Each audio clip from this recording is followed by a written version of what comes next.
আল্লাহ পাক রব্বুল আলামিন তার কালামে মাজিদে উল্লেখ করেছেন, লা ইন শাকারতুম লাযিদান্নাকুম ওয়া লা ইন কাফারতুম ইন্না আযাবি লাশাদীদ।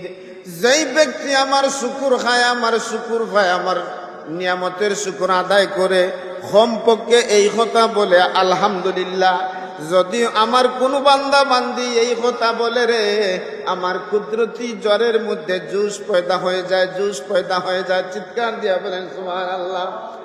আমার বান্দারে আমি ডাক দিয়া বলি, বান্দারে তুই যে আমার নিয়ামত খাইছত, আমার নিয়ামত পাইছত, আমার নিয়ামত খাইয়া, আমার নিয়ামত পাইয়া আমার শুকরিয়া আদায় করছত, জানোস নি রে বান্দা, তুই শুকরিয়া আদায় করার কারণে, তুই আমার শুকুর গুজার কারণে আমি আল্লাহ পাক রব্বুল আলামিন তোর নিয়ামতটা আরো বহু বহু গুণে আমি আল্লাহ বাড়াইয়া দিয়ে দেই। চিৎকার দিয়া বলেন সুবহানাল্লাহ।